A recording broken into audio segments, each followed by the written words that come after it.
2-0 up after the first leg. Away from home, your leading man on target twice. Douglas Costa on ice after 60 minutes.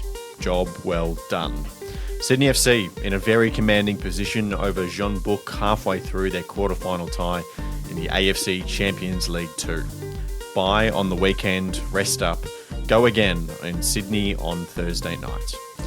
Asian competition is one thing, but it's the Oceanic competition that is causing the most stir at the moment. Some interested teams have revealed themselves, including 2 Australian Championship Foundation teams and 1 A-League men's side. The date of destiny for the potential redevelopment of Perry Park has been confirmed, and we're only just a few weeks away. And 7-7 partners are out of Melbourne Victory and Australian football for good on this episode of the Round Ball Australia podcast. My name is Lachlan Avil, and joining me very graciously tonight at about 11 o'clock after the Sydney FC game is Christian Montegan. Christian, it's kind of back to the old days, one of these, after the football on Thursday night. Yeah, it's been a while, hasn't it? I reckon last time was probably a Socceroos fixture, maybe in that World Cup qualifying phase. I can't remember our last live stream, so it's probably back then. It's been a while. Has been a while, but it's good to be here. Of course, we've chopped this episode up a little bit, so hopefully we won't have to be here too late. But Sydney FC, a massive result that we've just watched on the live stream, as you say, 2-0 up against Korean opposition. It's the first time that they've beat Jeonbuk Motors in 5 attempts in their history. So it's just a massive win to get away from home. Patrick Klimala with the 2 goals was exceptional all night. Just a really, really good night for Sydney FC. Yeah, I mean, you look at this Jeonbuk side, they're not the same size from previous years. You know, they've fallen down a bit, but at the same time, I mean, to travel away from home to Korea and get a result like that, 2-0 clean sheet, that's just so un-Australian in terms of, you know, where we lie in the Asian competition, right? So for Sydney FC, probably arguably one of their biggest results in Asia to date because, yeah, I thought it was a mature performance all around. I mean, in previous seasons, you would have seen that match. They would have went 1-0 up and then made a couple of mistakes and, you know, conceded an equaliser or go 2-1 down. But, you know, they kept their heads, managed the game fairly well, didn't have to do anything too fancy. Klimala, I mean, could just touch on him. The first goal, the first touch off the chest, and then the finish was tremendous. And then even the second goal, the run he made, and then just to have that instinct to have that shot. It's what you need away from home, right? It's those little moments. And fortunately, from a Sydney perspective, they're able to shore it up defensively. I don't think they parked the bus necessarily. I mean, they went forward when they had to. And because I think that's going to be the general perception, right? People who didn't watch this game, I think, they just parked the bus and got a second goal on the counter. It wasn't really the case. I thought Sydney were in control for parts of this match, and Jeonbuk were just second best. It's really exciting, honestly. And, you know, one thing we've talked about specifically with the Mariners into the ACL Elite is that, you know, the Australian team that wins the A-League is obviously usually very different to the team that we end up sending to the top level of the Champions League the season later. But one thing that Korean teams are still going to have to deal with, and this is, I believe, changing in the next few years, but because of their season like only starting right now in this part of the year, is that not only do they then have to wait like an extra 6 months or whatever for their, you know, qualification to turn into the group stage, or 12 months or whatever, they then have to wait a full another off season between the conclusion of like the group or the league phase until they get to the knockouts. So they have to deal with so many more difficult factors in terms of their season length than we do. Yeah, that's true. I mean, they came into this game, playing 3 games in the season. They're just getting to the swing of things now.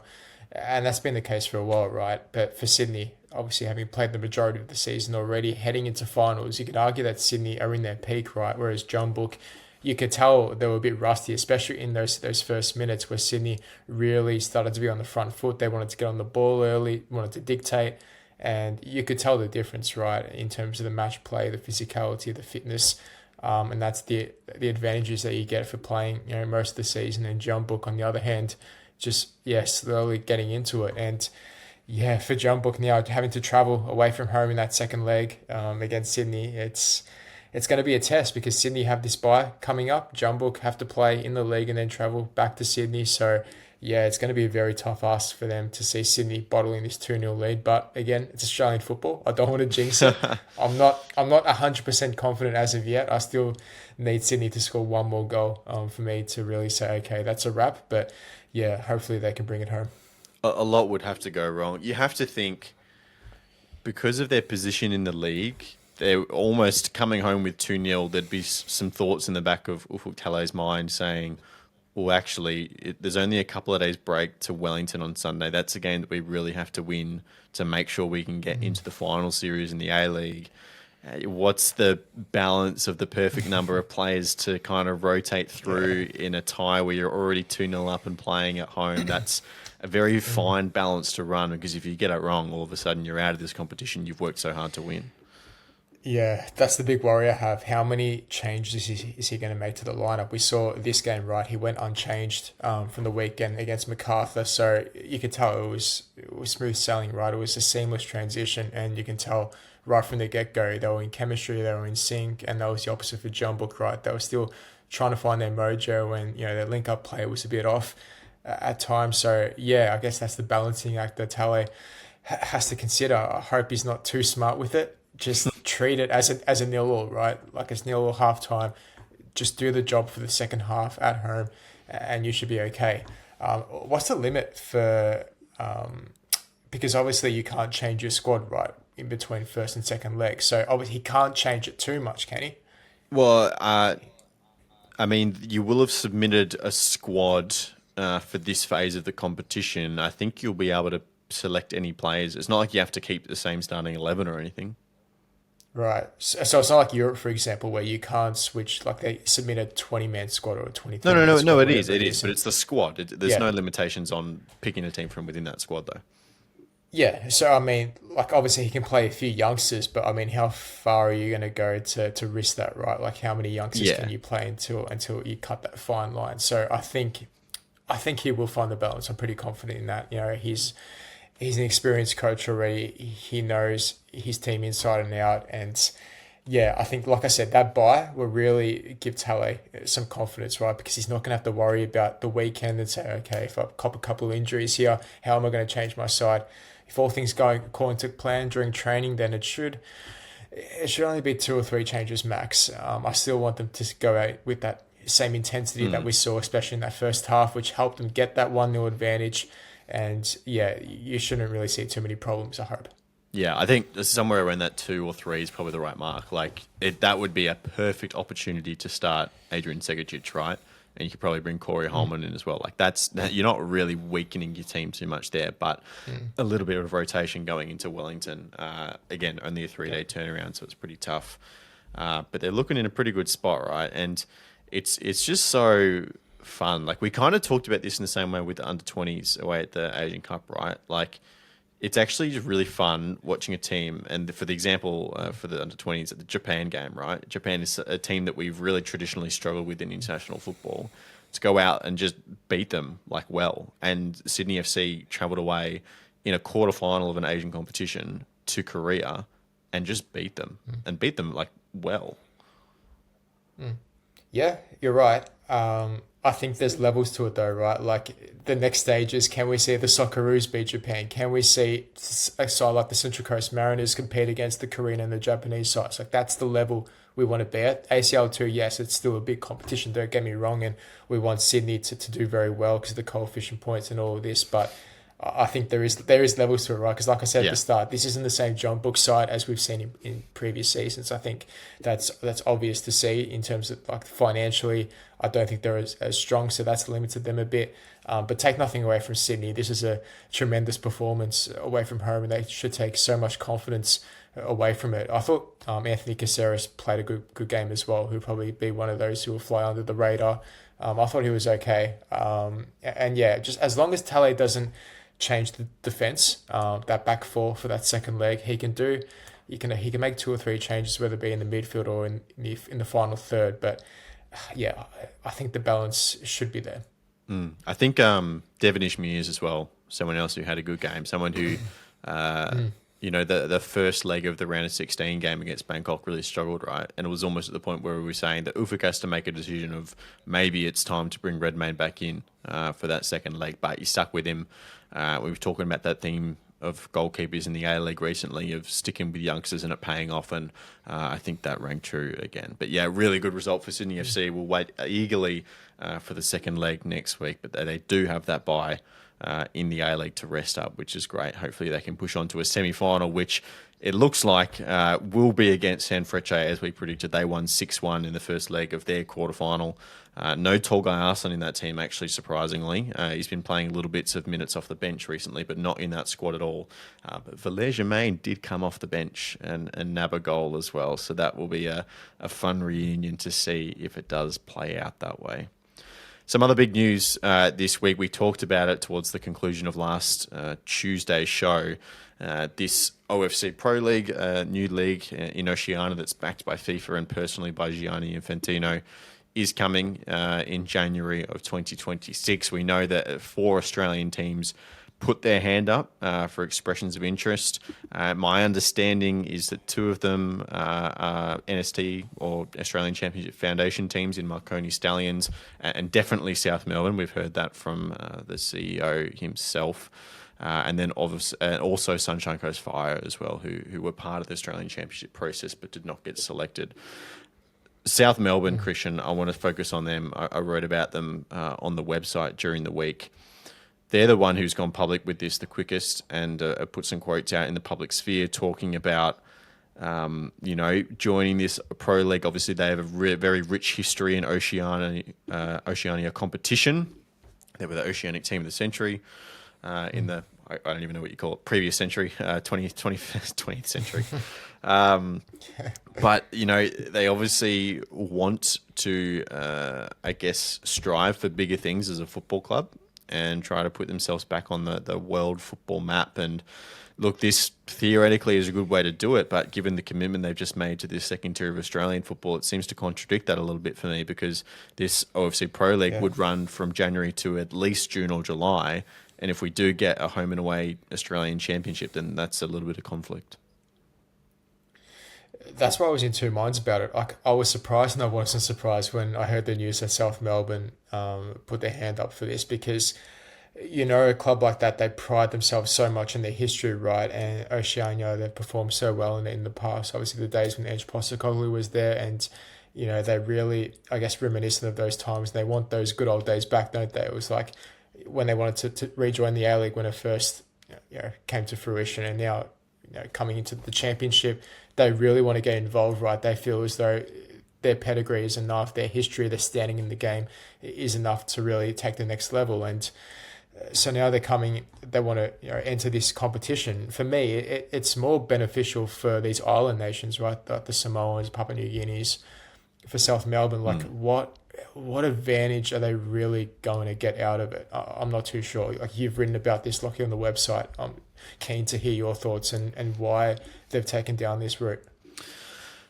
Yeah, it's a wonderful question. There's a few different avenues of thought, I think. One perspective of this can be that South Melbourne is simply exploring their options. And I actually don't think it's a criticism of them to do that. This Australian Championship NST process has taken longer than they would have hoped. So I don't actually hold anything against them for feeling this opportunity out and seeing what will come of it, because there is still a lot of unknowns, one being the quality of football. You're going to have a lot of island, Pacific countries. The standard of football is not going to be good, especially if you compare it to the A-League or even what the Australian Championship is going to be. The quality of football on average in these teams, depends how many Australian and Kiwi teams you put in it, but on average is going to be lower than that. It's going to be, your second to third tier of state football. That's around what we're talking about here. And for a team like South Melbourne to then go into that and play their first team and, consider the Australian Championship as their reserves, which is what was indicated in some of these quotes, that seems really odd to me. So do they actually want to do that? Are they trying to put pressure on Football Australia? That's only a question they can answer, right? The other kind of part to this is that part of the release that the OFC made around this competition is that they want this competition to be the pathway towards the FIFA Club World Cup. So previously, it's been through the Oceanic Champions League, which Auckland City, not FC, Auckland City have been dominant in for the last decade. They're going to go away to America in June, July this year and compete in the first edition. But that's not going to be the case anymore. It's going to be part of this Pro League. So again, theoretically, South might look at that and say, we can get back to a Club World Cup. Of course, they've been in one before. But then you also have the whole side of it where we have Kiwi teams participating in Australia, which is technically an Asian league, and they're not allowed to compete, in the confederations. If we have an Australian team that goes to compete in Oceania, well, surely the same should apply. I'm sure we don't have any clarification on that from FIFA, but that would make sense to me. And if they're already competing in the championship as well, and let's just say in a few years' time, this second division does happen, right, and we get a real promotion relegation system going, then one has to give, right? I mean, they can't compete in both. They're going to have to make a decision, and they might feel as though the Oceania pathway would be perhaps maybe a bit easier to reach that Club World Cup compared to, having to fight your way through promotion relegation, obviously playing those island nations, which won't be at the same level, with all due respect, as opposed to Australia with, our setup. So, yeah, there's a few things to contemplate. I mean, financially as well, are there any benefits for them? So, no. Look, there might be some prize money on offer somewhere.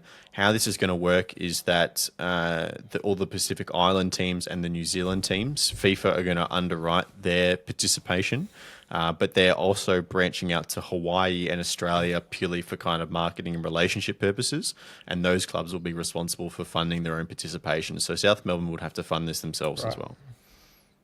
Okay, right, got you. So, yeah, I mean, there's a few things to contemplate there. I guess they've looked at it, because surely they've reviewed this and say, okay, there's probably more pros than cons, and they've outweighed them both. So, yeah, it is interesting, though, because they have committed themselves to the second division, and they wanted this so badly, right? They've been pushing and pushing. They finally got it to an extent, right? Obviously, they didn't get the home and away season, which they craved for. They got something slightly altered and different, but nonetheless, they still got a second championship, right? So, yeah, interesting to see how it plays out. I really am, because they'll have to make a decision soon. So that's why, yeah, I'm very intrigued as to a lot of the Australian football community as to which path they take. The other like money thing that is worth touching on is that we've seen the hundreds of $1 million that the Australian government has been willing to commit to this PNG Rugby League expansion team. And given how we're positioned in the kind of Pacific world, South Melbourne feel they have a strong case for government funding as well for participating in this competition, given the nature of the Pacific relationship. So that's just another curveball you can kind of throw into this whole mess. So you look, South Melbourne is one thing. I think we've done a good job to explain that position.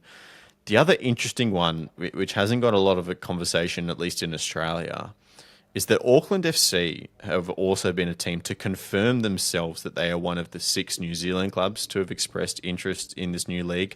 Auckland City, that team that's been dominating the Oceanic Champions League, the semi-pro team, they are not submitting an expression of interest. They won't participate.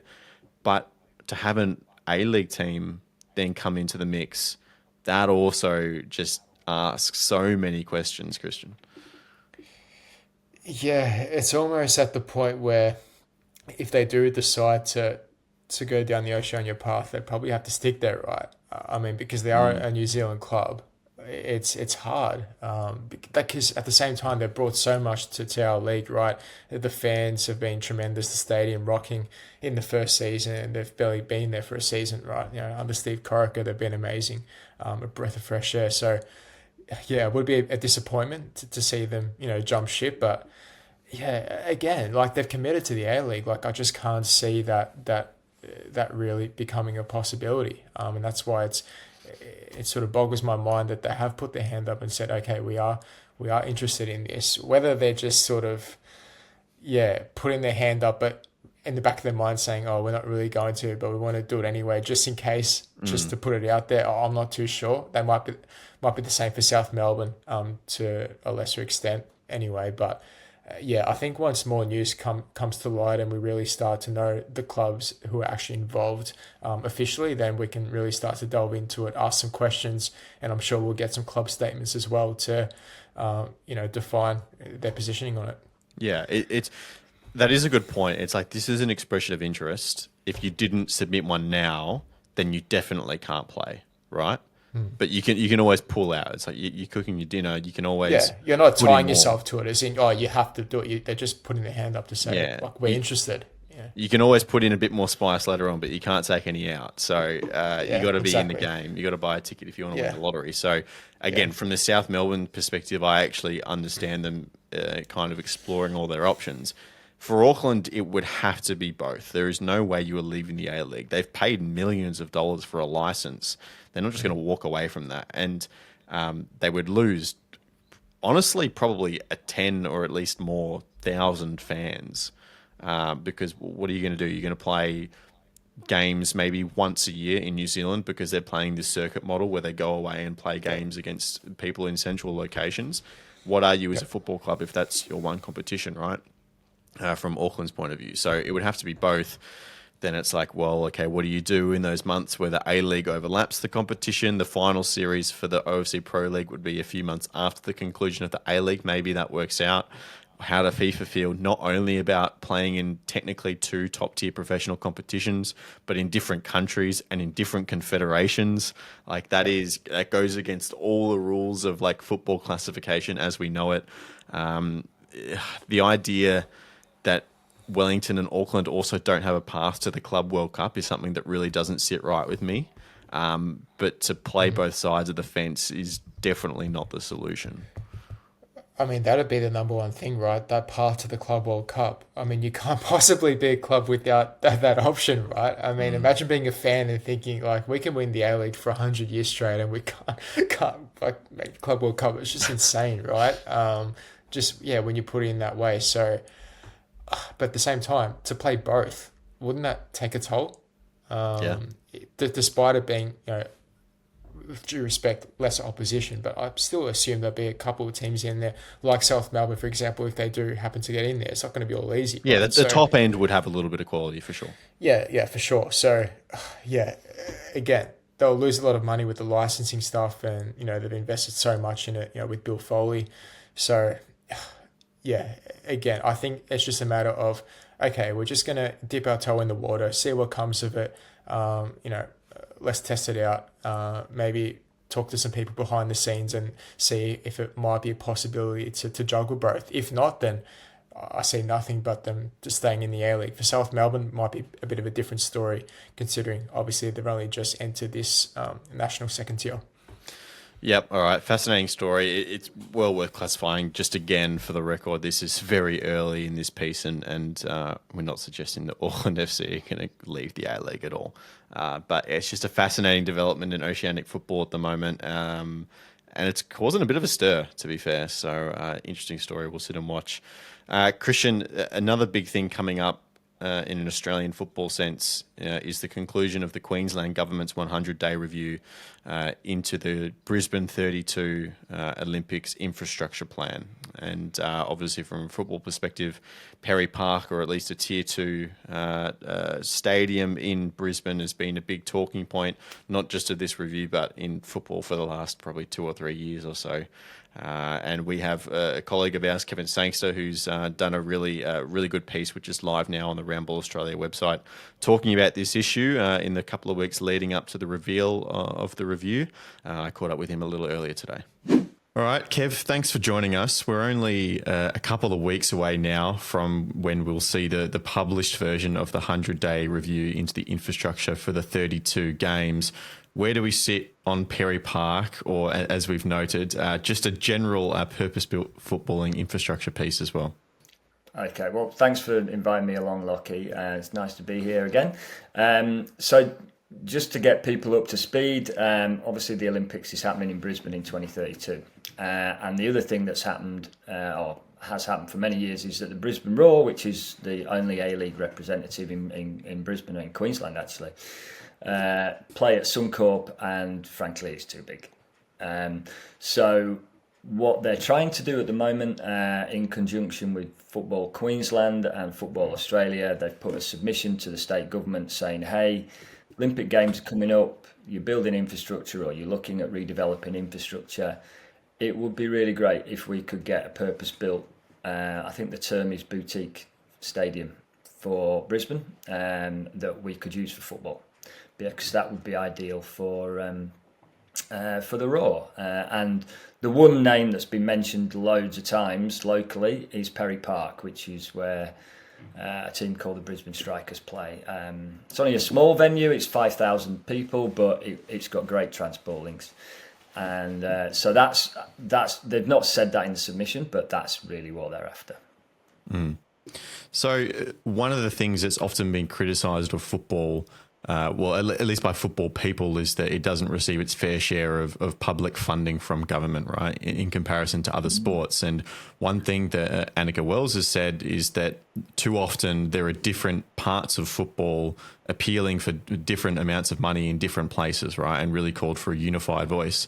And there's a very good argument to say that this collaboration between the Raw, between FA and FQ, is one of the better examples of different factions of football coming together and pushing in the same direction. Does that give us any extra benefit, you think? Yeah, I think so. I mean, I spoke to the Raw in preparation for the article that is going to be on your website very shortly, and they basically said exactly that. The other codes speak with one voice. We wanted to do the same thing. So rather than approach the other sort of thing that people might not be aware of is there's a new state government here that came in October, and so that sort of changes the goalposts a little bit. But they basically the Raw said, we're not going to approach the new state government directly. We're going to do it through FQ and FFA, and the submission was actually from FFA and FQ with significant input from the Raw. There is another reason for doing that, I think, is that they don't want to see this as being just a stadium for the Brisbane Raw. They want it to be a stadium for Brisbane and for football, and obviously the Raw will be the major benefactor, but not necessarily the only one. So, but yeah, in answer to your question, I think that's what they've done. And does it make any difference? I don't know. It's too early to say. It's 2 or 3 weeks away. There's a lot of speculation in the press up here. The Courier Mail's been all over it recently. The other thing which reinforces that one voice is literally 2 days ago. So we're recording this on Monday. On Saturday, there was a letter came out from several ex-players, including a number of Matildas that are all Queenslanders, putting their weight behind the submission of FFA and FQ to have a stadium in Brisbane, or a boutique stadium in Brisbane. Very cool. I think, yeah, the support has been kind of unprecedented behind it. You brought up the Brisbane Strikers before. I want to touch on them as well, because they are essentially the incumbent. They're the club that plays out of Perry Park the most at the moment. Does some other FQ events and that kind of thing as well. But how do they feel about this plan? Yeah, it's an interesting one. I mean, before I answer that, I might just give a bit of background. So the Strikers are, before the A-League, we had the NSL, right? And for the last sort of 15 years or so of that NSL competition, the Brisbane Strikers were the club for Brisbane. Now, when the A-League happened, they decided to have a brand new club, and that's where the Raw came in. So the Raw have only been in existence since the A-League started. So regarding currently, the Strikers, that's their home ground. As I said earlier, it holds 5,000. It needs a lick of paint. It's mainly wooden stands, and there's only 2 sides of the ground developed, although there's a nice grass bank for people who remember that at the cricket and things. It's quite up behind the goal. But the best thing about it is it's centrally located, and it's literally 500 metres from the train station, and 3 k's from the CBD. So that's why Perry Park is so appealing to a lot of people. What do the Strikers think? It's an interesting one. On one side, they've got a relationship with the Raw because the Raw women play at Perry Park. It's a great venue for them. It's 5,000 capacity, and the Raw women are getting 3,000, even 4,000 sometimes. So I've been myself, and it's great. On the flip side, it's the Strikers' ground. And I think, reading between the lines, and I did speak to them the other week, they didn't say this specifically, but reading between the lines, I think they would like to be the second team in Brisbane. And if the second tier ever gets off the ground in a meaningful way, obviously it's starting as the championship later this year, then I think they'd love to be in that. The problem is their first team is not even in the NPL. They're in the division below, so they're not really that close to getting there. But there's egos involved and the history and everything else. So my gut feel is they don't necessarily want the Raw to take over that stadium lock, stock and barrel. They want to develop it themselves, and they have plans to do that. But interestingly, it's only to develop it to a 10,000 seater stadium, which is an interesting call. And they're also claiming they have funding to do that themselves without state government assistance, which obviously would be appealing from a politician's point of view. So it's difficult to know exactly what the strikers want, but I don't think they want the Raw permanently there, would be my take. And that's, but of course, and they're not technically permanently there either, though, right? Because they lease the ground. Yeah, it's actually owned by the YMCA, I believe, and I'm sort of getting out of my sphere of knowledge in that I'm not a property lawyer, but yeah, I understand it's owned by the YMCA. It has to be used for sport, and they have a lease. There is some speculation as to the status of that lease at the moment. I couldn't get a straight answer out of strikers on that, but they gave me the impression that they've no intention of leaving anytime soon. All right, sum it up for us, Kev. We're 2 weeks away, and when that report comes out, Football Australia, Football Queensland, Brisbane Roar, are they going to get what they want? If you'd have asked me that a week ago, I would have said no. And the reason why is this. There's a lot of politics involved, not just with football. There is a website for the Brisbane Games. It's called Q2032.au if you want to check it out. And if you go on there, it's actually got all the venues, and Perry Park's not listed. And interestingly, the only site that's mentioned for football is Townsville. So in addition to that, when I spoke to the Deputy Premier's PR contact, he'd never heard of Perry Park. This was only 2 weeks ago. So all the signs to me say Ballymore, because that is on the website of the games. That said, this weekend's letter from the ex-players and the Matildas in particular, who are extraordinarily popular, and everybody loves the Matildas at the moment, and any bad word against them, as we saw last week, will cause an uproar, might carry a fair bit of weight. So it really is line ball, I would say, at the moment. And I just wonder whether the state government, without wanting to pass judgment, may fudge it a little bit and have the football tournament outside of Brisbane, to say that they're giving that to the rest of Queensland. And it sort of then allows them to neatly sidestep the issue of a boutique stadium for football in Brisbane. That's probably what I think might happen, but I hope not. Interesting. Well, we only have a little while longer to wait. 25th of March is the date where the report will be released publicly. So fascinating. Kev, thanks for your time, mate. We really appreciate it. You're welcome. Thanks, Lockie. All the best. It's been a big conversation for a number of months now. 25th of March is the day that that we should discover, at least, if that is going to be a reality or not. It's building up to quite a big occasion.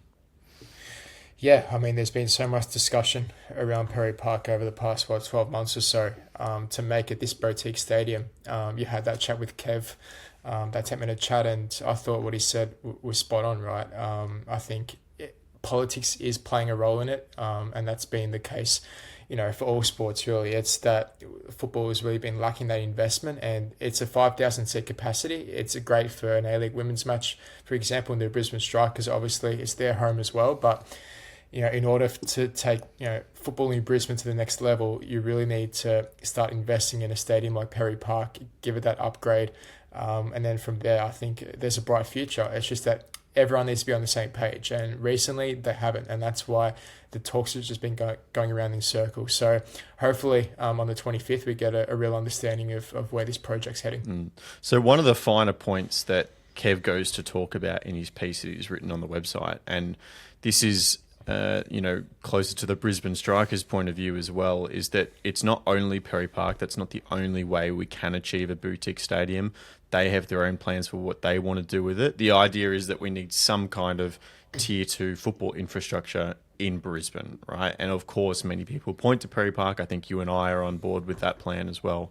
But there are multiple ways of achieving that goal, but Perry Park is probably the number one, the cheapest and probably the best suiting culturally as well in terms of those options. So there are different ways to go about it, but I think what I really look to this decision from the Queensland government as to what it will mean for Australian football is, as I've kind of harped on about, football has always been told, at least a lot recently, that they have to be pushing in the same direction. All the different factions come together, be unified, present the code as one point of view, and then go about your search for public funding for things like infrastructure projects. And football has done that here. Brisbane Roar, Football Australia, Football Queensland. You have all these, Socceroos, Matildas, Queensland footballers signing this letter, supporting it as well. A number of international and domestic bodies as well supporting the plan.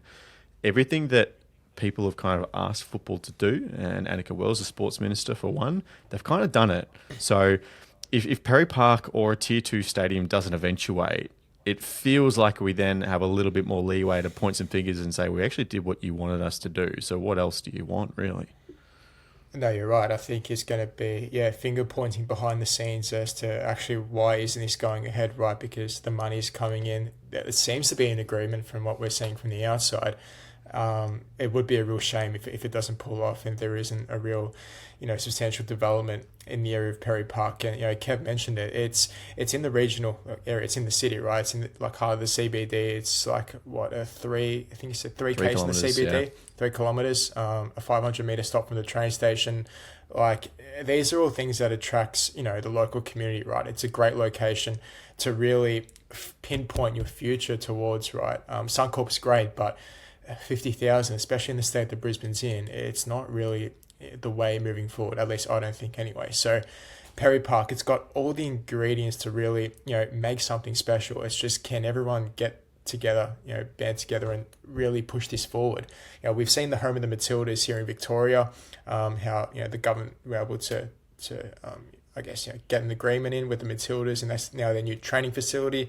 And that's where, they sort of base themselves when they come here to Australia for most of the occasions. So stuff like this, it's this investment that will bring football in Brisbane forward. It's just whether they can, come together on that agreement. That's what we've been waiting for, right? That's why we've been saying on these previous podcasts, what's been the main issues holding them back. So we'll wait and see if it does eventuate into something more. Yeah. All right. March 25th is the date. Stick with us. We'll bring you that news when the decision drops. Christian, there's some news out of Melbourne Victory as well that they have confirmed the divestment of 777's minority stakes in the club.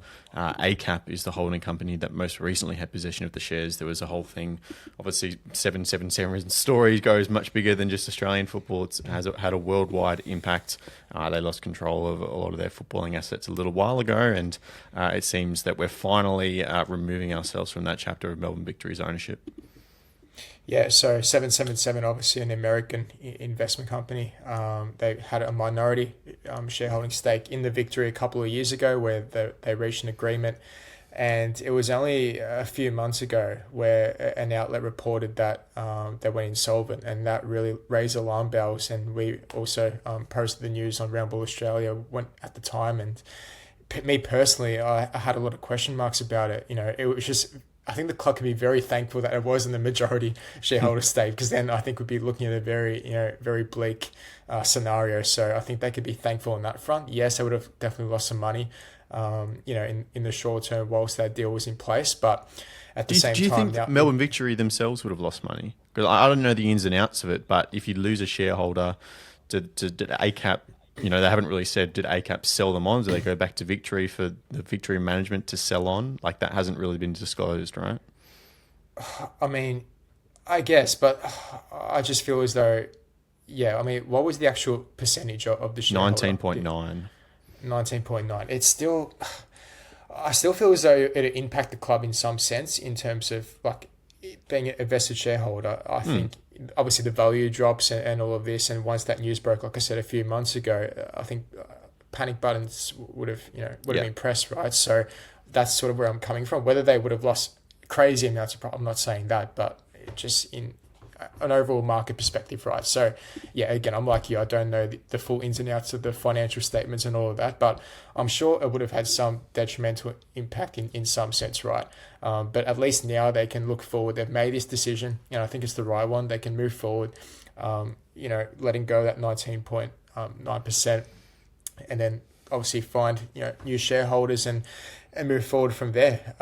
Because in the statement, the club mentioned that their vision now is to grow the club, really focus on the investment side of things, and hopefully this mistake doesn't happen again. I know it is kind of pretty rare in the A-League for these instances to occur, but Victory are a big club, right? And it is good in a sense that you've got some of these shareholders from overseas, like in America, who are attracted to, being a shareholder of a club like Victory. But at the same time, you really have to do your diligent research and, understand what you're getting into. So thankfully for Victory, it's not too serious, especially for the long term. Now they can hopefully turn the page and focus now.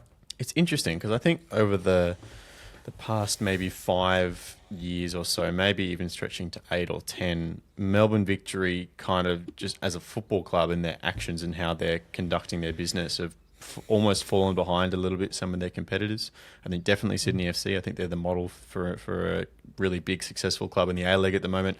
Even closer to home, you look at Western United and Melbourne City and how they're setting up their academy, and Melbourne Victory seem to be falling behind in that respect. But just over the last few months, they seem to be doing a lot of good football club things well. We've seen their new plan for their academy. They're announcing a $35 million facility up north. They want 3 more around the state as well. They've just signed a partnership with this big-time data analytics company that has done work with like Brighton and Hove Albion and a bunch of other clubs around the world. It seems like they're kind of coming out of this period now that has been extremely difficult for the club, highlighted by the invasion derby. And it feels like they're doing good football club things again. Yeah, definitely. And I think they're looking at the clubs around them, like in Melbourne City, their neighbours, and thinking, well, look how much investment they've put into it. If we don't do something, we're going to really lag behind, and action has to be taken. So I definitely love the investment in a new facility, because the one they've got, Gosh's Paddock, next to Amy Park, it's for a club like Victory, they need something better, right? In my personal view, I think you're the same, Lockie. I think most Victory supporters have the same opinion. So, like little steps like that, little initiatives that they can really take the club to the next level, I think is really important, especially now with this second division coming in. Like in future years, this Australian football is going to be more competitive, right? And the Victory, for as big a club as they are, they've got to be careful, right? They've got to think of ways to invest properly, invest smart.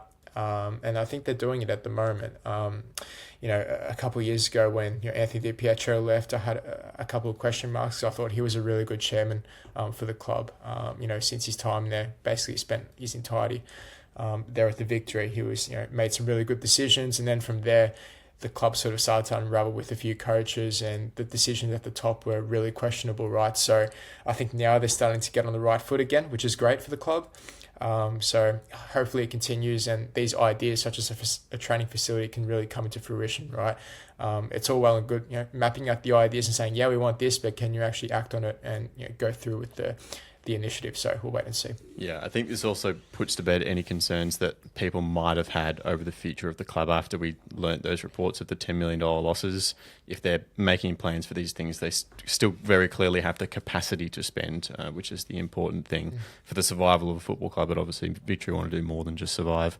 Let's take a look forward towards the weekend with our weekend look question, just you and me. So we've both gone off here today.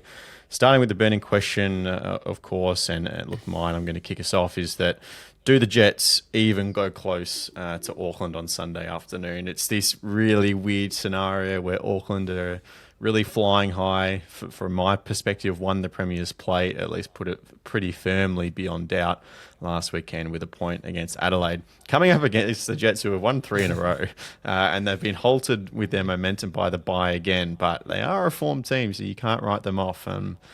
This game's in Newcastle, right? It's at McDonald Jones Stadium, I think. So, it's at Newcastle, yeah. Yeah, so look, home ground advantage. Auckland will have to travel across the ditch, and we'll see what happens. But Auckland are a quality side, and the Jets have been a little bit streaky. So Auckland still have to be the favourites, but who knows? Do the Jets go close? I don't think so. I think Auckland's away form has improved significantly, especially since the start of the season when they're obviously new to the league, getting used to conditions and travelling in and out. I think they're well equipped for this match. I know the Jets are in some good form, but I just love Auckland's consistency, and defensively, I just don't see them, being as leaky as the Jets, for example. I can see Auckland really capitalising on their opportunities. They won't need many. I think they'll put away a couple, and I think that'll be enough to take home the 3 points and go one step closer to clinching that championship. What's yours? So mine, you laughed at me when I said this, but will we actually see an entertaining game of football this round? So I'll go through the fixtures. We've got Melbourne City against Macarthur, Adelaide against Brisbane, Western United v Wellington, Victory against the Mariners, and then the Jets against Auckland to finish off the round. So, in the predictions game, we had the Jets as our marquee matchup for the round. It's like, when have we ever said that about this season with the Jets sort of, pinpointing the round? So, like that. I was saying to you before, there probably will be one game that springs to mind, throughout the week. You just can't pick it ahead of time, right? You just can't. It'll just end up as a 4-all classic, and we'll start it off, in the rundown as the top for Tuesday's episode. But just looking at the games, they do look underwhelming. I'd probably stick my neck out and say Adelaide Brisbane would be the one I'd be most looking forward to, just because of the both defenses I've got questions about. I think that can be potentially a fun game, but besides that, I look at that and there's not much on offer. Well, you got to have the low weeks, so the high weeks are even more exciting, right? But you never know. It's the A-League. Never know what we're going to get. All right, worst case scenario. For me, I'm going to say the worst case scenario would be for Auckland to cop another dodgy penalty or dodgy goal. The FA Weekly Review panel for the referees came out during the week and said that the first penalty that they were conceded against Adelaide was incorrect, that VAR shouldn't have intervened. That's the Verstraete on Alagic one. Which Steve Corica would quite firmly disagreed with in the post-match press conference. So they've had that one. There was one against Adelaide in the previous fixture as well that he referenced that there was a foul in the build-up and shouldn't have been one. So with that all happening recently, if they copped another one and it cost them points against the Jets, I think that would be the worst-case scenario. Yeah, can't knock it. I think it does show the resilience in a way that they're able to pick up a point against Adelaide with all that happening in that match. I know that they didn't come away with 3 points, obviously, but if they can come away, unscathed with that type of adversity, I think Steve Corica, obviously, the type of personality he is, right? He's going to complain about those decisions in the presses. That's nothing new, obviously, with his time at Sydney FC, but if there's another one, that'd be incredibly harsh in Auckland, for sure. All right, what's yours? For me, Western United's bubble burst is my worst case. So obviously they're sitting in second currently behind Auckland, 8 points behind. I just think the story has been great. It's almost like a fairy tale they run.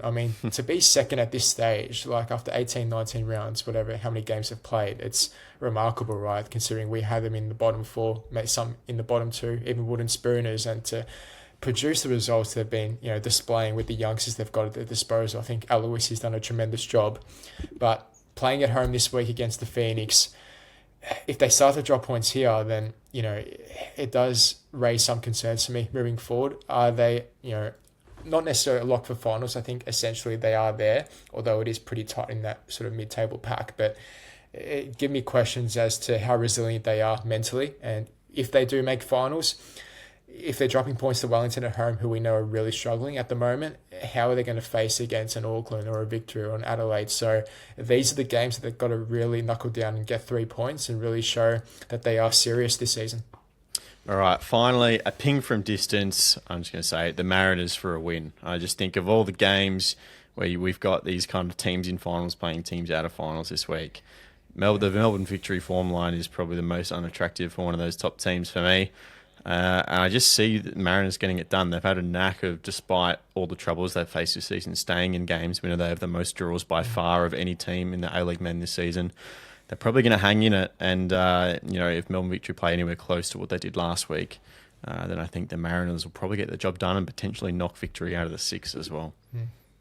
Yeah, I was eyeing off the Mariners, honestly, for my ping from distance, because I remember you saying in the predictions that you were really worried, from a Victory point of view. So I left it for you. I knew you were going to pick it at a hunch. So instead, I've gone for Brisbane to beat Adelaide. I mentioned that this is one of the most entertaining games of the round, potentially.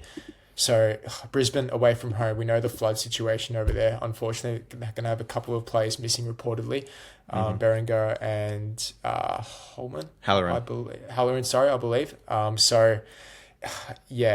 Obviously they are facing a bit in terms of, the stress and anxiety, having to leave their families away from home and travelling for this game on Saturday afternoon. But I think I can see an upset. I can smell an upset. I think Jacob, if he was here, he'd agree with his pessimistic views. I think he'd be on board because, we've seen Adelaide drop points in these types of games, and I just feel Brisbane are a sneaky chance to get their second win of the season. So, let's see. All right, don't mind it. That will do for this episode of the Round Ball Australia podcast. We've jumped around here a little bit, but I hope you all enjoyed it. Christian Montegan, thank you for coming all the way through with me. No stress, anytime. All right, we'll be back on Tuesday for your usual roundup. Thank you very much for listening again today, and we'll see you then. Goodbye.